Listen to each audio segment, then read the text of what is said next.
रखमाबाई राउत और उनके पति भीखाजी की कहानी भारतीय कानूनी इतिहास और महिला अधिकारों के संघर्ष की सबसे महत्वपूर्ण घटनाओं में से एक है। ये कहानी केवल एक पति पत्नी के विवाद की नहीं बल्कि पुरानी परंपराओं और आधुनिक शिक्षा के बीच के टकराव की है।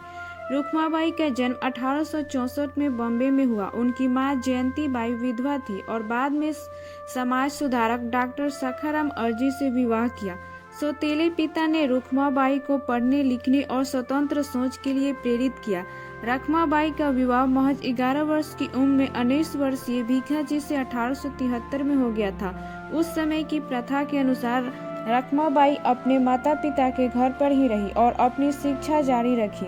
जैसे जैसे समय बीता, रखमाबाई एक शिक्षित और प्रगतिशील महिला बनी, जबकि भीखाजी ने शिक्षा में कोई रुचि नहीं ली और वो आर्थिक रूप से भी स्थिर नहीं थे। जब भीखाजी से रखमाबाई को अपने साथ रहने के लिए बुलाया तो उन्होंने साफ इनकार कर दिया। उनका तर्क था कि जिस विवाह में उनकी सहमति नहीं थी उसे वो नहीं मानेंगी। भीखाजी ने अपनी पत्नी को वापस पाने के लिए अदालत का दरवाजा खटखटाया। यह केस भीखाजी बनाम रखमाबाई के नाम से मशहूर हुआ। उस समय ब्रिटिश कानूनों के अनुसार अदालत ने रखमाबाई को आदेश दिया कि वे या तो अपने पति के पास जाए या 6 महीने की जेल काटे। रखमाबाई ने झुकने से मना कर दिया और कहा कि वह जेल जाना पसंद करेगी, लेकिन उस रिश्ते को नहीं निभाएंगी जिसमें उनकी कोई खुशी नहीं है। इस केस ने पूरे भारत और इंग्लैंड में हलचल मचा दी। भीखाजी का मुख्य तर्क यह नहीं था कि वह रखमाबाई से प्रेम करते थे, बल्कि उनके तर्क अधिकार और संपत्ति पर आधारित थे। उनका कहना था कि हिंदू शास्त्रों के अनुसार पत्नी पति की संपत्ति है और उसे पति के घर आना ही होगा। जब रखमाबाई यह केस लड़ रही थी तो समाज 2 हिस्सों में बट गया था। रूढ़िवादी लोग उन्हें उल्टा और धर्म भ्रष्ट करने वाली कहते थे। भीखाजी के पीछे वे लोग थे जिन्हें डर था कि अगर रखमाबाई जीत गई तो हिंदू धर्म और परिवार की व्यवस्था टूट जाएगी। जिसमें से बाल गंगाधर तिलक। यह सुनकर थोड़ा अजीब लग सकता है क्योंकि तिलक एक महान स्वतंत्रता सेनानी थे, लेकिन सामाजिक मुद्दों पर वे बहुत रूढ़िवादी थे। उन्होंने अपने अखबारों केसरी और मराठा में रखमाबाई की कड़ी आलोचना की। उनका तर्क था कि ब्रिटिश अदालतों को हिंदू धर्म और पारिवारिक परंपराओं में हस्तक्षेप नहीं करना चाहिए।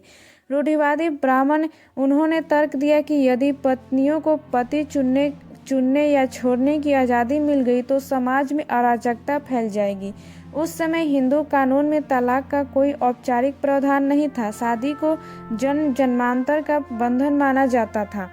रखमाबाई ने तलाक नहीं मांगा था, बल्कि उन्होंने वैवाहिक अधिकारों की बहाली, रेस्टिट्यूशन ऑफ कंजुगल राइट्स के दावे को चुनौती दी थी। जब मामला बहुत बढ़ गया तो भीखाजी ने 2000 रुपए के हर्जाने के बदले रखमाबाई को उनके वैवाहिक बंधनों से मुक्त करने पर सहमति जताई। यह उस दौर में किसी महिला के लिए अपनी स्वतंत्रता खरीदने जैसा था।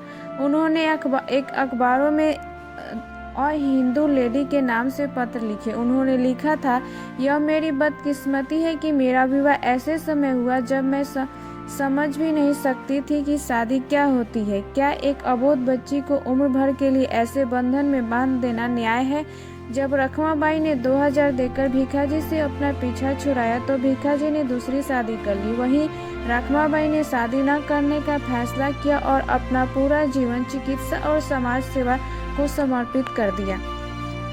रखमाबाई का डॉक्टर बनने का सफर भी उतना ही चुनौतीपूर्ण और प्रेरणादायक था जितना कि उनका कानूनी संघर्ष। समाज के विरोध के बावजूद उन्होंने शिक्षा के माध्यम से अपनी एक नई पहचान बनाई। कानूनी लड़ाई खत्म होने के बाद 1889 में रखमाबाई मेडिकल की पढ़ाई के लिए इंग्लैंड चली गई। उन्होंने यहाँ महिलाओं के लिए विशेष मेडिकल स्कूल में दाखिला लिया। उनके इस कदम का समर्थन कई ब्रिटिश समाजसेवियों और भारतीय सुधारकों ने किया, जिन्होंने उनकी पढ़ाई का खर्च उठाने में मदद की। 1894 में उन्होंने अपनी मेडिकल डिग्री पूरी की और भारत की पहली महिला प्रैक्टिसिंग डॉक्टर बनी, जबकि आनंदीबाई जोशी पहली महिला डॉक्टर थी, लेकिन बीमारी के कारण वह प्रैक्टिस नहीं कर पाई थी। रखमाबाई का डॉक्टर बनने का सफर भी उतना ही चुनौतीपूर्ण और प्रेरणादायक था जितना कि उनका कानूनी संघर्ष। समाज के विरोध के बावजूद उन्होंने शिक्षा के माध्यम से अपनी एक नई पहचान बनाई। कानूनी लड़ाई खत्म होने के बाद 1889 में रखमाबाई मेडिकल की पढ़ाई के लिए इंग्लैंड चली गई। उन्होंने यहाँ महिलाओं के लिए विशेष मेडिकल स्कूल में दाखिला लिया। उनके इस कदम का समर्थन कई ब्रिटिश समाजसेवियों और भारतीय सुधारकों ने किया, जिन्होंने उनकी पढ़ाई का खर्च उठाने में मदद की। 1894 में उन्होंने अपनी मेडिकल डिग्री पूरी की और भारत की पहली महिला प्रैक्टिसिंग डॉक्टर बनी, जबकि आनंदीबाई जोशी पहली महिला डॉक्टर थी, लेकिन बीमारी के कारण वह प्रैक्टिस नहीं कर पाई थी। 1895 में भारत लौटने के बाद उन्होंने महिलाओं के स्वास्थ्य के लिए अपना जीवन समर्पित कर दिया। उन्होंने मुख्य रूप से सूरत के वीमेंस हॉस्पिटल में इंचार्ज के रूप में काम किया। बाद में वे राजकोट के सरकारी अस्पताल में महिला विभाग की प्रमुख रही। उस समय कई महिलाएं पुरुष डॉक्टरों से इलाज कराने में हिचकिचाती थी। रखमाबाई ने उनके लिए एक सुरक्षित माहौल बनाया, जिससे हजारों महिलाओं की जान बचाई जा सके। रखमाबाई केवल अस्पताल तक सीमित नहीं रही, उन्होंने कलम के माध्यम से भी बदलाव लाने की कोशिश की। उन्होंने हिंदू लेडी के नाम से पत्र, उन्होंने द टाइम्स ऑफ इंडिया में पद नाम से लेख लिखे, जिनमें बाल विवाह और महिलाओं पर होने वाले अत्याचारों की कड़ी आलोचना की गई थी। उन्होंने विधवाओं की स्थिति सुधारने और उनके पुनर्विवाह के पक्ष में काफी काम किया। वे लगभग 35 वर्षों तक सक्रिय रूप से डॉक्टर रही। सेवानिवृत्ति के बाद भी वे सामाजिक सुधारकों से जुड़ी रही और 1955 में 91 वर्ष की आयु में उनका निधन हो गया। रखमाबाई के इस साहसी कदम ने ब्रिटिश सरकार को अपनी नींद से जगा दिया था।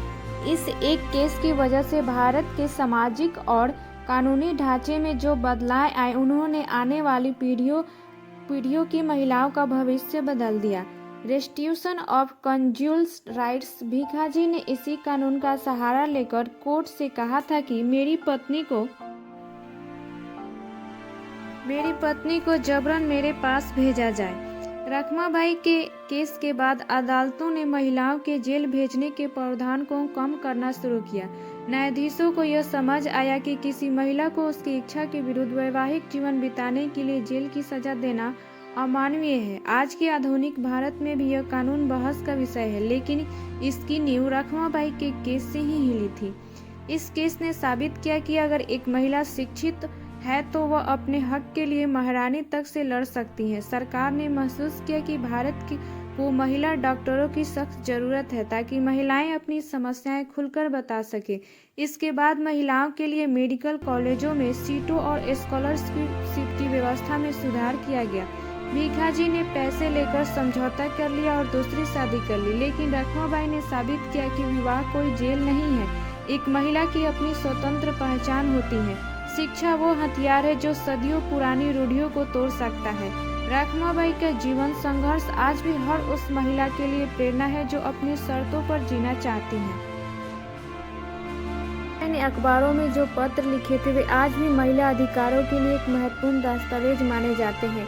उन्होंने अपने पत्रों में दो बहुत गहरी बातें कही थी। उन्होंने लिखा था कि अगर लड़कियों को बचपन में ही शादी के बंधन में न बांधा जाए और उन्हें पढ़ाया जाए तो वे देश का भविष्य बदल सकती हैं। उन्होंने सवाल उठाया था कि कानून केवल पुरुषों की इच्छाओं की रक्षा क्यों करता है, महिलाओं की भावनाओं की क्यों नहीं। आज भारत में जो हिंदू विवाह अधिनियम 1955 और महिलाओं को मिलने वाले कानूनी अधिकार हैं, उनकी नींव कहीं न कहीं रखमाबाई के उस साहस में छिपी है। उन्होंने दिखाया कि तलाक या अलगाव जीवन का अंत नहीं, बल्कि एक नए और बेहतर जीवन की शुरुआत हो सकता है। डॉक्टर रखमाबाई राउत की यह कहानी केवल एक व्यक्तित्व की नहीं, बल्कि भारतीय नारी की चेतना और आज़ादी की कहानी है।